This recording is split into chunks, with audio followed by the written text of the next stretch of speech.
네가 그랬지? 죽을 거 아니면 귀찮게 하지 말라고. 그 말 토씨 하나 안 틀리고 그대로 돌려줄게. 미진이가 소원 빌고 있잖아. 재수 없게 초치지 마. 안 죽었으면 귀찮게 하지 말라고. 수화기 너머로 들려온 건 남편의 다급한 목소리가 아니었다. 샴페인 코르크가 팡다고 터지는 경쾌한 소리와 함께 다 같이 합창하는 생일 축하합니다 노래 소리였다. 그 순간 에어백에 처박힌 갈비뼈보다 심장이 더 옥신거렸다. 10월 10일 밤 11시. 서울의 가을비는 세상의 모든 오물을 씻어내려는 듯 처절하게 쏟아지고 있었다. 사고가 났다. 강변북로 가드레일을 들이받고 차는 옆으로 뒤집혔다. 아뷰리는 거미줄처럼 박살났고 조각난 유리마다 가로등에 창백한 불빛이 일그러져 맺혀 있었다. 이마를 타고 흐른 비릿하고 끈적한 액체가 눈을 덮었다. 세상이 온통 붉고 흐릿했다. 거꾸로 뒤집힌 시야 속에서 깨진 차창 틈으로 빗물이 뚝뚝 떨어져 깨진 유리 조각이 널린 대시보드를 때렸다. 그 소리가 소름 끼치도록 선명했다. 나는 아마도 부러졌을 덜덜 떨리는 오른손으로 온 힘을 다해 휴대폰을 움켜쥐었다. 그것만이 내 마지막 동아줄이었다. 태무야, 말을 하려 하자 목구멍에서 쇠맛이 나는 핏덩이가 울컥 솟아올랐다. 너무 아파. 나 사고 났어. 빨리 와줘. 아, 씨, 진짜 밥맛 떨어지게. 강태무의 목소리엔 짜증이 가득했다. 그 뒤로 내 절친이자 그 여자인 최미진의 애교 섞인 웃음소리가 들려왔다. 오빠, 빨리 케이크 잘라줘. 촛불 꺼지겠어. 들었지? 끊는다. 다시는 전화하지 마. 미진이 기분 상하면 다 내 책임인 줄 알아. 또. 전화가 끊겼다. 힘 빠진 손가락 사이로 휴대폰이 미끄러져 빗물과 엔진 오일이 섞인 웅덩이 위로 철퍽하고 떨어졌다. 액정 불빛이 두어 번 깜빡이더니 완전히 꺼졌다. 이 순간 완전히 사망 선고를 받은 내 5년간의 결혼 생활처럼 찌그러진 운전석에 몸을 웅크렸다. 뼛속까지 시린 한기가 바늘처럼 파고들었다. 의식이 흐려지며 눈앞에 5년 전의 기억이 주마등처럼 스쳐 지나갔다. 그때도 비가 오는 날이었다. 강태무는 자기 어깨가 다 젖는 줄도 모르고 내게 우산을 씌워주었다. 내 손에 따끈한 붕어빵을 쥐어주던 그 눈빛. 그때는 그게 평생 변치 않을 사랑인 줄 알았다. 서윤아, 내가 고아에 가진 건 없지만 맹세할게. 평생 너 눈에서 눈물 날 일 없게 하겠다고. 내가 내 가족이 되어줄게. 내 우산이 되어줄게. 사기꾼. 전부 가짜였다. 그와 결혼하기 위해 나는 한성그룹 외동딸이라는 신분을 숨겼다. 아버지와 의절하고 집에서 쫓겨나면서까지 그놈의 소박한 진실한 사랑을 쫓았다. 나는 재래시장에서 콩나물값 500원을 깎으려 아줌마와 신랑이 하는 법을 배웠고 겨울날 김장 김치 100포기를 담그는 법을 배웠다. 그 유난스러운 시어머니 앞에서 죽은 듯이 지내며 제사상에 올릴 조기 방향 하나까지 그 집안 법도에 맞춰야 했다. 그 결과가 고작 이거였다. 재수 없게 굴지 마. 여기 사람이 있어요. 빨리 구급차 불러요. 차창 밖에서 낯선 외침이 들려왔다. 누군가 찌그러진 차 문을 세게 두드렸다. 손전등의 강렬한 빛이 다급한 얼굴 위로 어지럽게 흔들렸다. 아가씨, 제 말 들려요? 정신 차리세요. 그 행인의 목소리는 내 남편보다 100배는 더 절박하게 들렸다. 웃음이 나오려 했지만 입가에 찢어진 상처가 당겨왔다. 피 섞인 눈물이 귀로 흘러들어 차갑게 고였다. 사랑을 위해 모든 걸 버리고 기어이 편입하려 했던 이 보통 사람들의 세상에서 내게 손을 내밀어준 건 일면식도 없는 낯선 사람뿐이라니. 의식이 완전히 끊어지기 직전 나는 속으로 되뇌었다. 사랑 때문에 먼지처럼 비굴해졌던 멍청한 여자 한서유는 오늘 밤 강변북로에서 죽었다. 만약 다시 깨어날 수 있다면? 다시 눈을 뜰 수만 있다면? 내게 빚진 그 피눈물 한 방울 한 방울 다 토해내게 만들 거야. 소독약 냄새. 죽음과 생명이 뒤섞인 특유의 차가운 냄새였다.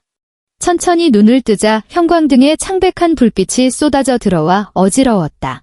목구멍은 모래를 삼킨 듯이 까끌까끌했고 숨을 쉴 때마다 폐가 찢어지는 듯한 통증이 밀려왔다. 깨어나셨어요. 환자분 깨어나셨어요. 간호사의 목소리에 이어 급한 발자국 소리가 들렸다.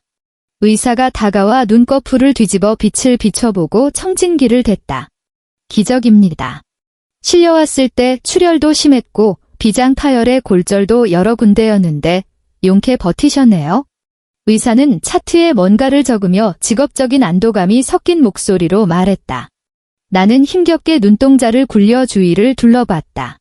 비좁은 6인실 병동이었다. 옆 침대 아줌마는 쿨럭대며 기침을 해댔고 맞은편 보호자는 사과를 깎고 있었다. 라디오에서는 시끄러운 아침 뉴스가 흘러나왔다.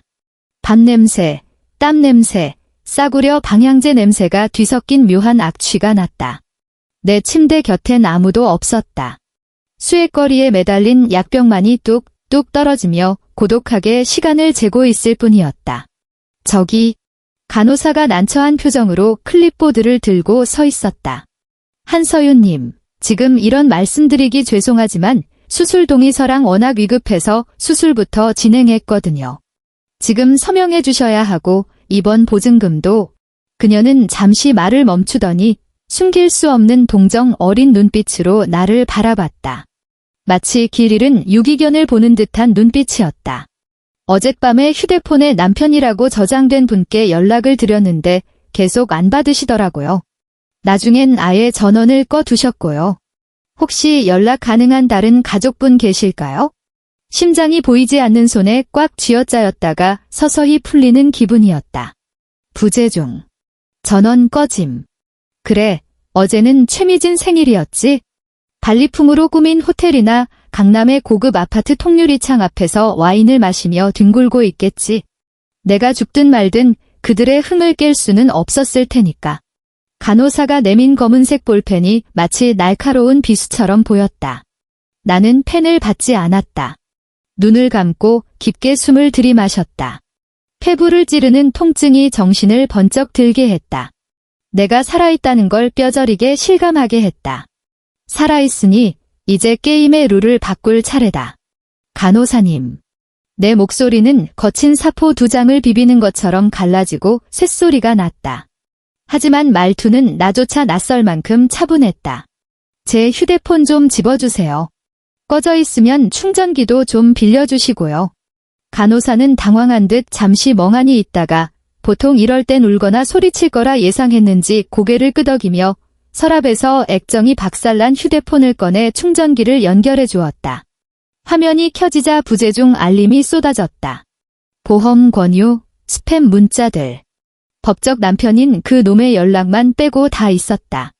나는 그 쓸모없는 알림들을 무시하고 떨리는 손가락으로 검색창의 번호 하나를 천천히 입력했다. 5년 동안 단 한 번도 걸지 않았지만 뼈에 새긴 듯 외우고 있는 번호였다. 이름도 저장하지 않고 구석에 박아둔 번호. 봉인된 판도라의 상자 같은 그 번호. 뚜뚜. 신호음이 2번 울리기도 전에 연결됐다. 누구십니까? 낮고 차가운, 그리고 위압적인 남자의 목소리. 수화기 너머로도 그 서늘한 기운이 전해졌다. 그 목소리를 듣는 순간 쌓아 올린 마음의 벽이 무너질 뻔했다. 눈시울이 뜨거워졌지만 입술을 꽉 깨물어 울음을 삼켰다. 창밖의 흐린 하늘과 유리에 비친 붕대를 칭칭 감은 몰골의 여자를 바라봤다. 저건 더 이상 강태무에게 순종하던 아내 한서윤이 아니다. 한성그룹 회장이 가장 아끼는 막내딸이자 한때 재계에서 이름을 날리던 장녀 한서윤이다. 오빠. 나직하게 불렀다. 수학이 넘어가 죽은 듯 고요해졌다. 숨소리조차 멈춘 듯한 정적이었다. 5초쯤 지났을까? 태산이 무너져도 눈 하나 깜짝 안 하던 그 남자의 목소리가 미세하게 떨렸다. 서윤이니. 나야. 나는 링거 자국으로 멍든 손등을 내려다보며 입꼬리를 차갑게 말아 올렸다. 빈민가 체험 게임. 이제 그만할래. 가슴속에 5년 동안 썩어 문드러진 피를 토해내는 기분이었다. 집에 가고 싶어. 오빠, 데리러 와. 수화기 너머로 의자가 요란하게 넘어가는 소리가 들렸다.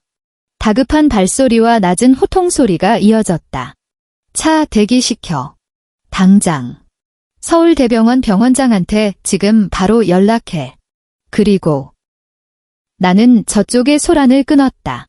깃털처럼 가볍지만 천근만근 무거운 목소리로. 최고의 변호인단 준비해줘. 이혼 소송 따위 하는 변호사 말고. 잠시 말을 멈추고 눈빛을 칼날처럼 세웠다. 사람 하나 뼈와 살을 발라내서 이 세상에 태어난 걸 후회하게 만들 수 있는 기업 전문 사냥개들로. 전화를 끊고 베개에 몸을 기댔다. 간호사는 입을 딱 벌린 채 나를 보고 있었다. 방금 전까지 병원비도 못 낼 것 같던 가련한 여자가 갑자기 뿜어내는 범접할 수 없는 기운을 이해하지 못하는 표정이었다. 간호사님. 고개를 돌려 그녀를 봤다. 내 눈엔 더 이상 나약함 따윈 없었다. 뼛속 깊은 곳에서 배어나오는 고귀함만이 남았다. 침대 좀 높여주세요.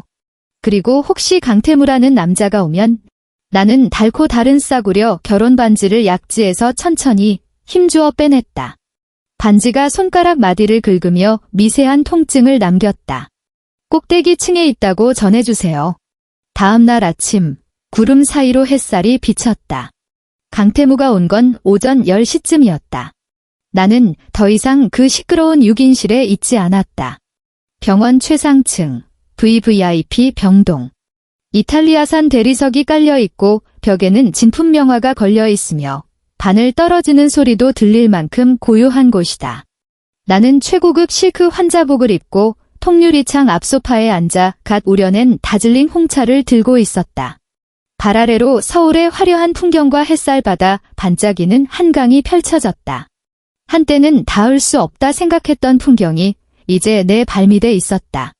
드디어 그 남자가 왔다. 방 한쪽 벽면을 채운 대형 모니터를 통해 아래층 상황이 생중계되고 있었다. 강태무는 어제 입었던 셔츠 그대로였다. 풀어헤친 깃 사이로 검붉은 키스마크가 희미하게 보였다. 헝클어진 머리, 숙취로 퉁퉁 부은 얼굴엔 짜증이 덕지덕지 묻어 있었고 손에는 병원 앞 편의점에서 대충 산 듯한 싸구려 카네이션 한 다발이 들려 있었다. 그는 기세등등하게 6인실 병실로 쳐들어갔다. 한서윤. 언제까지 죽은 척할 거야? 내가 왔는데 안 일어나? 그가 텅 빈 침대를 향해 고래고래 소리를 질러대자 주변 환자와 보호자들이 눈살을 찌푸렸다. 보호자분, 그 환자분 병실 옮기셨어요. 어제 그 간호사가 싸늘한 눈빛으로 그를 쏘아보며 말했다. 옮겨. 어디로? 돈도 없는 게 주제 파악 못하고. 강태무는 투덜거리며 지갑을 꺼냈다. 가장으로서의 위험이라도 보이려는 수작 같았다. 1인실로 갔나? 부자병이라도 걸렸어? 어디야? 꼭대기 층이요. 간호사는 짧게 대답하고 획 돌아섰다. 꼭대기. 강태무가 멍한 표정을 지었다. 그 빈곤한 상상력으론 옥상밖에 떠오르지 않는 모양이었다. 그는 자살 소동이라도 벌이려는 거야 라고 중얼거리며 엘리베이터 쪽으로 성큼성큼 걸어갔다. 화면이 바뀌었다. 최상층 엘리베이터 문이 열렸다. 발을 내디딘 강태무의 걸음이 뚝 멈췄다. 이곳의 적막함과 호화로운 인테리어가 낯선 눈치였다. 두툼한 카페트 위 구두 굽소리를 삼켜버리자 그의 헛에 가득하던 기세도 반쯤 꺾인 듯했다. 복도 끝 내 병실 앞에는 검은 정장을 입고 이니어를 낀 거구의 경호원 4명이 서 있었다. 마치 검은 철탑처럼 입구를 완벽하게 봉쇄하고 있었다. 강태무는 어리둥절한 표정으로 주위를 두리번거리더니 짐짓 가슴을 펴고 집구석에서 부리던 행패를 부려보려 했다. 비켜, 나 저기 환자 남편이야. 팔이 쫓듯 꽃다발을 휘저었다. 경호원들은 미동도 하지 않았다. 눈길조차 주지 않는 그 무시가 욕설보다 더 모욕적이었을 것이다. 야, 귀 먹었냐? 내가 남편이라고. 강태무. 그가 목소리를 높이며 경호원 한 명의 어깨를 밀치려 손을 뻗었다. 그의 손이 검은 양복 원단에 닿으려는 찰나. 짝. 날카롭고 경쾌한 마찰음이 텅 빈 복도에 울려 퍼졌다. 강태무는 제자리에서 반바퀴를 돌며 벽에 처박혔다. 카네이션 다발이 바닥에 떨어져 반짝이는 구두 굽에 무참히 짓밟혔다. 그는 벌겋게 부어오른 뺨을 감싸쥐고 눈을 부릅떴다. 너 지금 날 쳤어? 내가 누군지 알아? 경찰 부를 거야. 고소할 거라고. 고소라. 병실 안에서 쩌렁쩌렁한 노인의 목소리가 흘러나왔다. 문이 천천히 열렸다. 나의 아버지, 한성그룹 한진국 회장이 절대 권력을 상징하는 용머리 지팡이를 짚고 오빠 한지훈 사장의 부축을 받으며 걸어 나왔다. 아버지는 맞춤 제작된 짙은 회색 정장을 입고 계셨다. 세월이 주름은 새겼을지언정 눈빛의 형형함은 앗아가지 못했다. 아버지는 구석에 처박힌 강태무를 내려다보았다. 마치 시궁창의 쥐새끼를 보듯이. 한성그룹 보안팀을 고소하겠다는 건가? 강태무의 입이 떡 벌어졌다. 눈알이 튀어나올 것 같았다. 그는 아버지와 오빠의 얼굴을 번갈아 보며 사시나무 떨듯 떨기 시작했다. 당연히 알 것이다. 대한민국에 살면서 뉴스를 본 사람이라면 모를 수가 없는 얼굴들이다. 이 나라 경제의 숨통을 쥐고 있는 거물들. 그가 운영하는 조그만 무역회사가 줄이라도 한번 대보려고 안달하던 그 재벌가 사람들이다. 한 회장님. 한 사장님. 강태무의 목소리가 바람 앞에 낙엽처럼 흔들렸다. 방금 전의 기세는 온데간데없고 뼛속 깊은 공포와 혼란만이 남았다. 여긴 어떻게 뭔가 착오가 있으신 것 같은데 제 아내 한서윤이 저 안에. 오빠 한지훈이 피도 눈물도 없는 차가운 미소를 지었다. 아버지의 팔을 놓고 강태무 앞으로 천천히 걸어가 우아하게 무릎을 굽혀 그와 눈높이를 맞췄다. 강 사장, 기억력이 별로 안 좋은가 보군. 오빠는 손을 뻗어 강태무의 멀쩡한 쪽뺨을 톡톡 두드렸다. 애완동물을 다루듯 부드러운 손길이었지만 눈빛만은 살벌했다. 방금 물었지? 내가 누군지 아냐고. 지금 알려주지. 너는 제 마누라가 누군지도 모르는 멍청한 새끼야. 그리고 오빠는 자리에서 일어나 주머니에서 하얀 손수건을 꺼냈다. 강태무를 만진 손가락을 혐오스럽다는 듯 닦아내곤 그 손수건을 그의 얼굴 위로 툭 던졌다. 나는 한서윤 친오빠고. 방금 내가 소리 지른 저분은 걔 아버지시다. 하얀 손수건이 죽은 사람 얼굴을 덮는 천처럼 강태무의 얼굴 위에 내려앉았다가 먼지 투성이 구두 옆으로 스르르 미끄러져 떨어졌다. 모니터를 통해 강태무의 목을대가 크게 일렁이는 게 보였다. 척추를 뽑힌 사람처럼 벽을 타고 주르륵 미끄러져 차가운 대리석 바닥에 주저앉았다. 입술을 달달 떨며 닫힌 병실 문을 멍하니 응시했다. 마치 그 뒤에 있는 게 아내가 아니라 자신을 집어삼킬 괴물이라도 되는 것처럼. 이건 거짓말이야. 오디오를 통해 그의 희미한 중얼거림이 들려왔다. 나는 찻잔을 내려놓았다. 팅 하는 맑은 소리가 났다. 거짓말. 강태무. 세상에서 제일 가는 사기꾼 주제에 남이 속이는 걸 의심하다니. 나는 몸을 돌려 썩은 진흙 같은 그 남자를 외면했다. 침대로 가서 미리 준비해둔 서류 봉투를 집어들었다. 그건 그가 예상할 이혼 합의서가 아니었다. 그건 그에게 너무 자비로우니까? 그건 그를 지옥으로 보내버릴 편도 티켓이었다. 강태무는 나를 보지 못했다. 아버지와 오빠가 떠나고 병원 밖으로 쓰레기처럼 내동댕이 쳐진 뒤에도 그는 가지 않았다. 파리 때처럼 병원 로비를 서성이며 그 얄팍한 머리를 굴리고 있었다. 오후 3시, 내 대리인 변호사가 그 앞에 나타날 때까지. 이혼 전문 변호사가 아니었다. 한성그룹 법무팀 수석, 업계에서 저승사자로 불리는 김 변호사였다. 모니터 화면 속 강태무는 병원 로비 플라스틱 의자에 앉아 신경질적으로 넥타이를 잡아당기고 있었다. 짙은 감색 정장을 빈틈없이 차려입은 김 변호사가 다가오는 것을 보자 그는 용수철처럼 튀어 일어났다. 얼굴에는 장사꾼 특유의 기름기 흐르는 비굴한 미소가 덕지덕지 발려 있었다. 아이고, 합의하러 오신 겁니까? 그럴 줄 알았지? 서윤이 그 기집애가. 김 변호사는 대꾸하지 않았다. 심지어 그를 정면으로 쳐다보지도 않았다. 그저 서류 가방에서 두툼한 봉투 하나를 꺼내 기계적이고 정확한 동작으로 강태무의 가슴팍에 탁 하고 안겼다. 강태무 씨, 저는 한서윤 님의 법률 대리인입니다. 이건 서울중앙지방법원에서 발부한 소한장과 귀하 명의의 태성무역 전 계좌에 대한 동결 통지서입니다. 강태무의 얼굴에 걸려있던 미소가 딱딱하게 굳더니 싸구려 섞고 가면이 깨지듯 순식간에 금이 갔다. 그는 허둥지둥 봉투를 뜯었다. 날카로운 종이 모서리에 손가락 끝이 베어 피가 배어 나왔지만 그는 그것조차 느끼지 못하는 듯 했다. 무슨 동결이야? 사기. 업무상 횡령. 뭔가 착오가 있는 거 아니야. 내 회사라고. 마누라 돈 좀 쓴 게 무슨 죄라고. 부부끼리 공동 재산인데. 강태무 씨. 김 변호사가 그의 고함을 끊었다. 마치 부검 보고서를 낭독하듯 건조한 목소리였다. 저희가 확보한 증거에 따르면 귀하가 창업 초기 운영 자금이라 칭했던 돈은 사실 한서윤님을 기망하여 개인 신탁 자금을 횡령하도록 유도한 것이었습니다.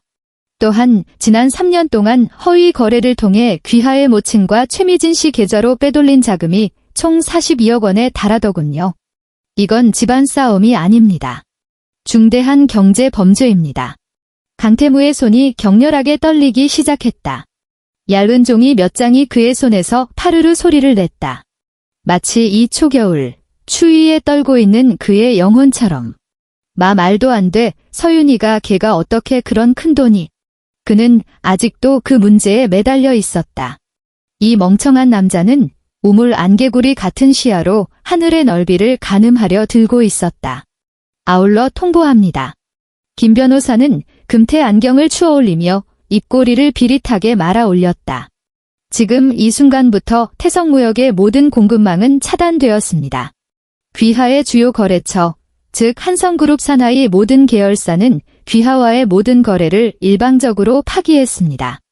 위약금 액수는 아마 교도소에서 평생 재봉틀 페달을 밟아도 갚지 못할 겁니다.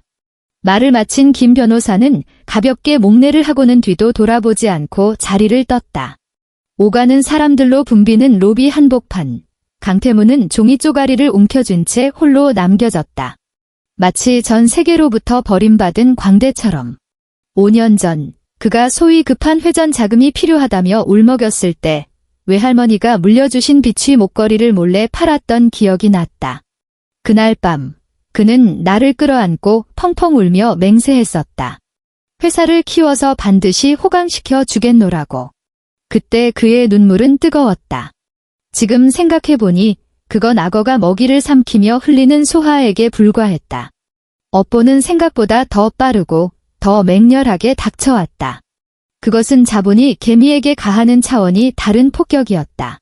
불과 3시간 만에 강태무의 세상은 무너져 내리기 시작했다. 나는 병실 침대에 누워 태블릿 PC를 들고 사설 탐정이 실시간으로 보내오는 화면을 지켜봤다. 강태무는 미친 사람처럼 회사로 달려갔지만 정문에는 이미 압류 딱지가 붙어 있었다.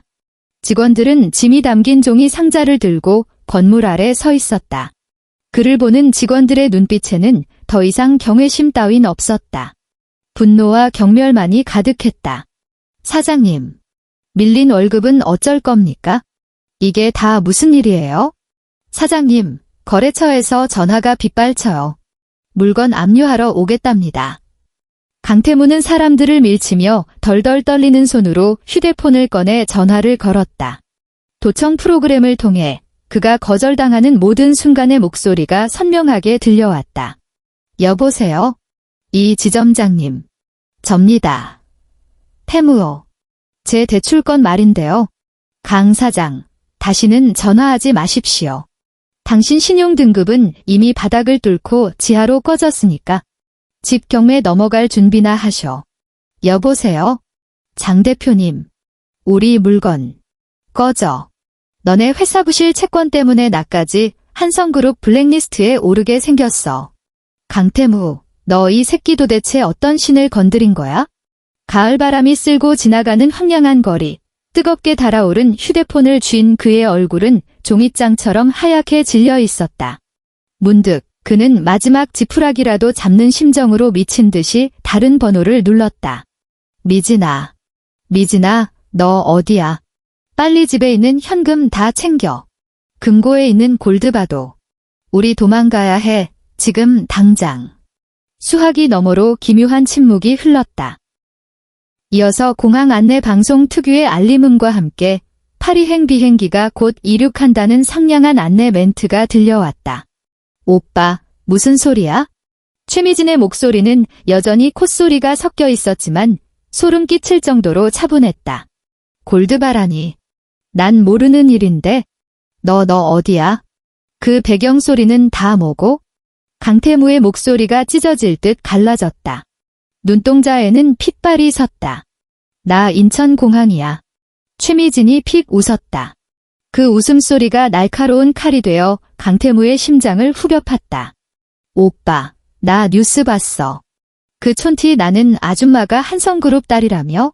세상에, 오빠는 눈치도 참 없지? 미진아, 너 농담하지 마. 빨리 돌아와. 우리 아직 기회 있어.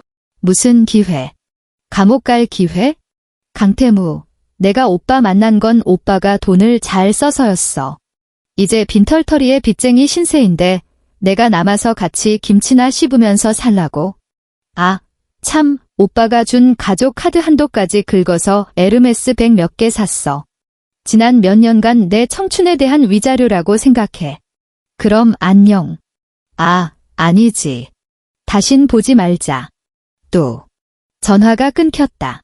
강태무는 휴대폰을 멍하니 내려다봤다.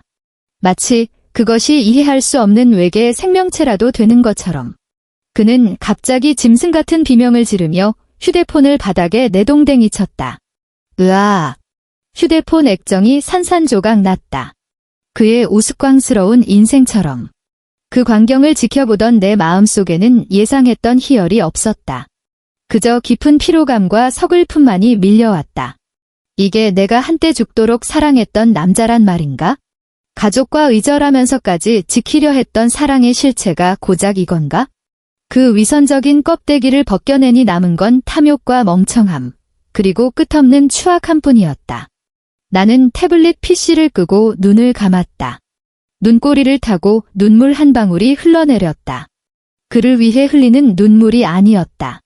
5년 전 비 오는 밤에 죽어버린 그 순진하고 멍청했던 한서윤을 위해 흘리는 눈물이었다. 장례식은 끝났다. 이제 처형 시간이다. 3일 뒤.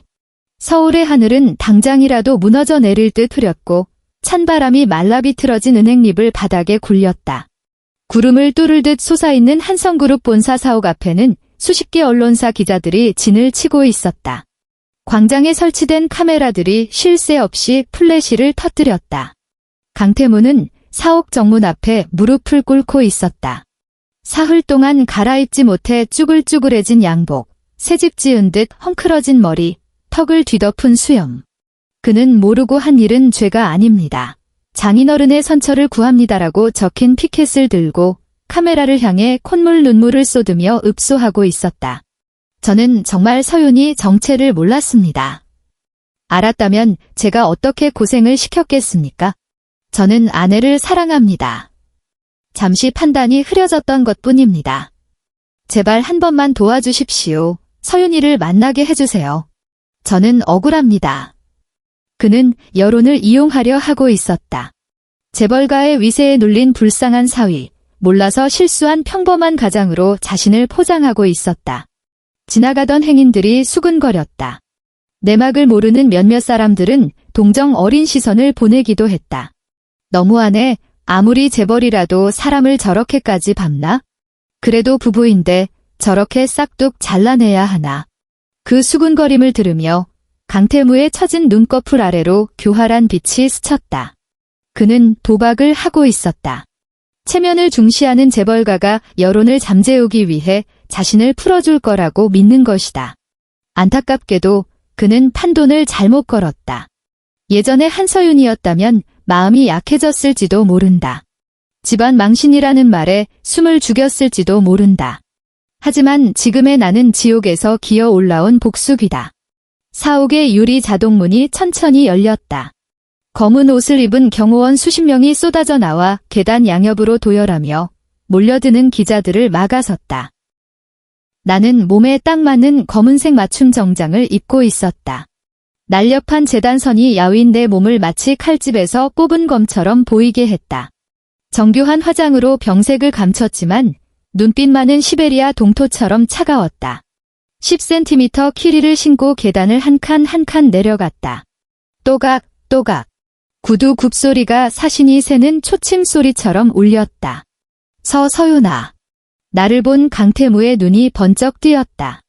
구세주라도 만난 듯 달려들려 했지만 경호원들이 그를 바닥에 짓눌렀다. 서윤아. 드디어 나와줬구나. 내가 잘못했어. 용서해줘. 우리 다시 시작하자. 응. 바닥에 엎드려 고개를 쳐든 그의 얼굴은 콧물과 눈물로 범벅이 되어 역겨울 지경이었다. 나는 그에게서 세 걸음 떨어진 곳에 멈춰 서서 그를 내려다봤다.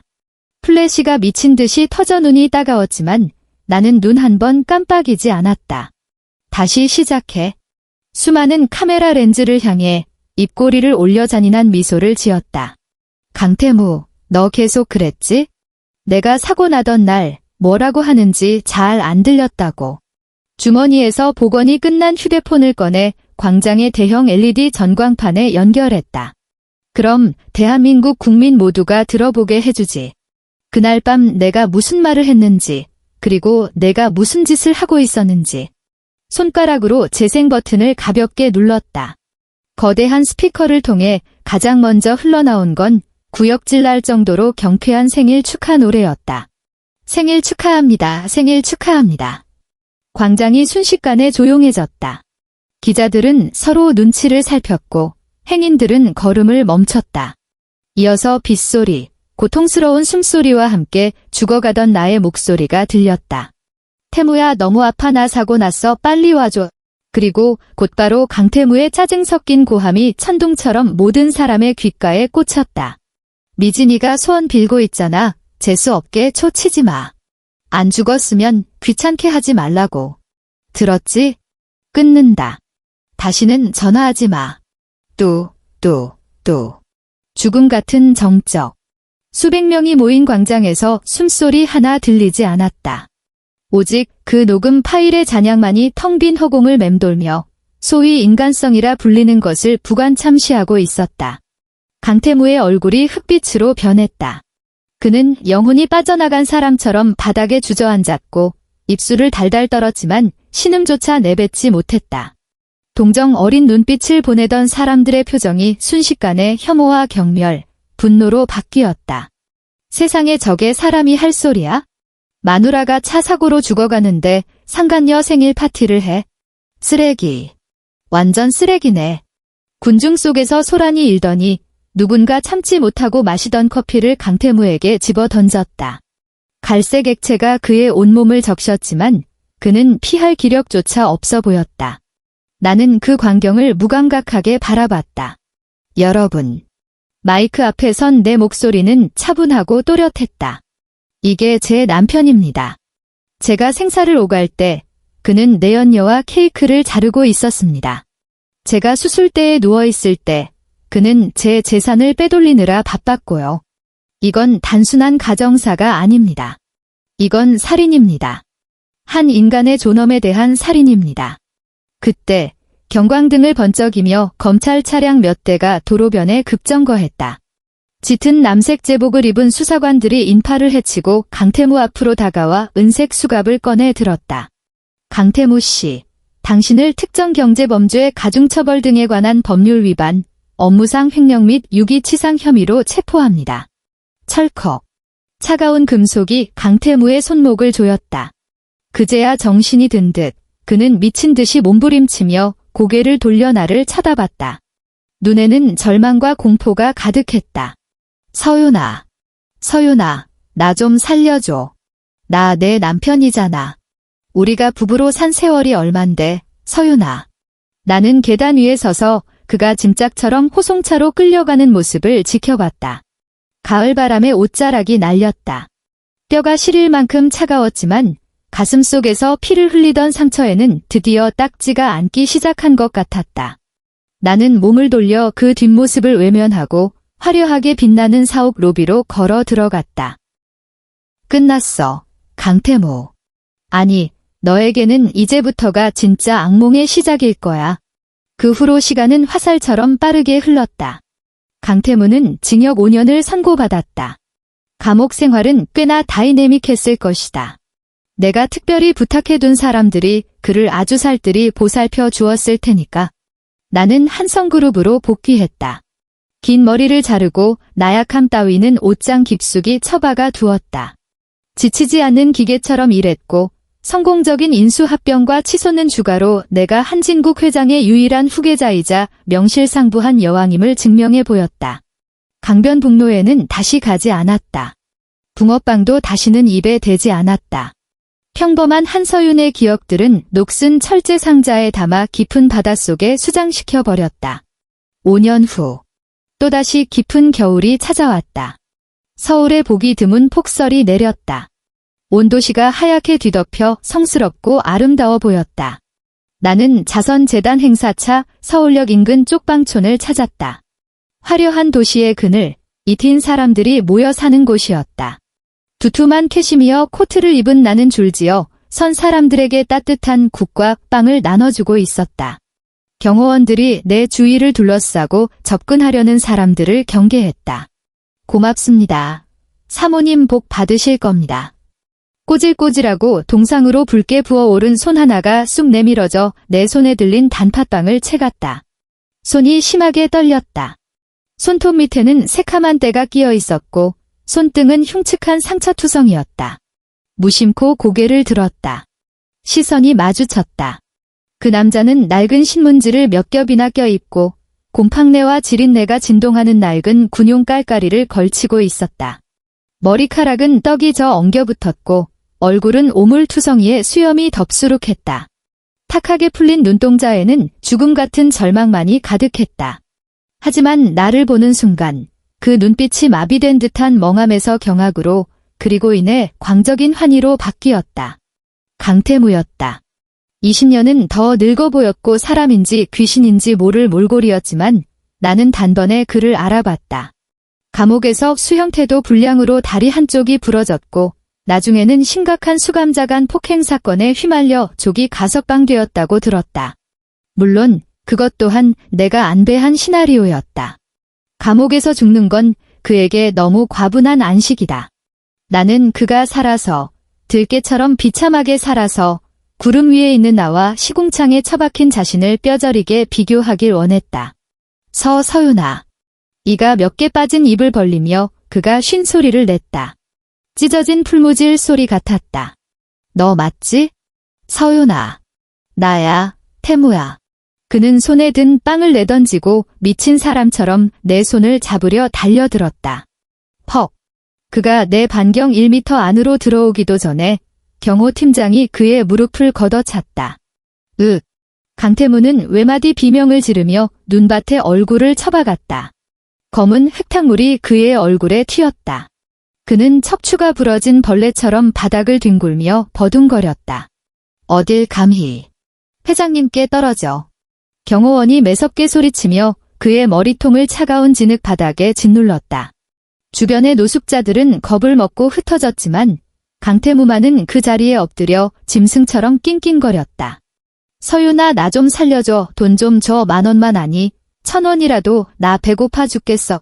나는 그저 조용히 서서 발밑에 그를 내려다봤다. 한때 이 남자는 내 세상의 중심이었다. 그의 말 한마디에 세상을 다 가진 듯 기뻐했고 그의 눈빛 하나에 가슴이 찢어지기도 했다. 그런데 지금 저 꼴을 보고 있자니 마음속에 미움 한 조각조차 남아있지 않았다. 남은 건 무한한 무관심뿐. 길가에 채이는 돌멩이 혹은 쓰레기 더미를 보는 기분이었다. 증오도 감정을 투자해야 하는 일이다. 그는 이제 그럴 가치조차 없는 존재였다. 나는 천천히 무릎을 굽혀 앉았다. 강태무는 내가 일으켜 세워주려는 줄 알았는지 탁한 눈에 희망의 빛을 띠고 오물범벅인 고개를 쳐들었다. 나는 코트 주머니에서 동전 하나를 꺼냈다. 아까 차 안좌석 틈새에 떨어져 있던 걸 주운 500원짜리 동전이었다. 손가락에 힘을 뺐다. 동전이 공중에서 회전하며 차가운 은빛을 뿜어냈다. 챙그랑. 동전은 강태무의 코앞, 진흙탕 속에 떨어지며 검은 물을 튀겼다. 강태무가 멍하니 굳어버렸다. 나는 자리에서 일어나 코트에 묻지도 않은 먼지를 털어내고 마지막으로 그에게 미소를 지어 보였다. 온기라고는 없는 저 높은 곳에서 내려다보는 싸늘한 연민의 미소였다. 가서 데일밴드나 사서 붙여. 나는 몸을 돌렸다. 그에게 영원히 닿지 않을 등을 보이며 차가운 바람 속에 내 목소리를 실어보냈다. 그 목소리는 정확하게 그의 귓속으로 파고들었다. 안 죽을 거면 귀찮게 하지 마. 눈발이 점점 굵어졌다. 하얀 눈송이들이 곧 바닥의 오물을 덮어버릴 것이다. 그리고 땅바닥에 엎드려 짐승처럼 울부짖는 저 남자도 하얗게 지워버릴 것이다. 나는 차 문을 열고 따뜻한 온기가 감도는 뒷좌석에 앉았다. 회장님, 회사로 모실까요? 운전기사가 정중하게 물었다. 나는 창밖으로 빠르게 스쳐 지나가는 풍경과 흩날리는 눈발을 바라보며 가만히 눈을 감았다. 아니, 집으로. 이번에는 진짜 나의 집으로.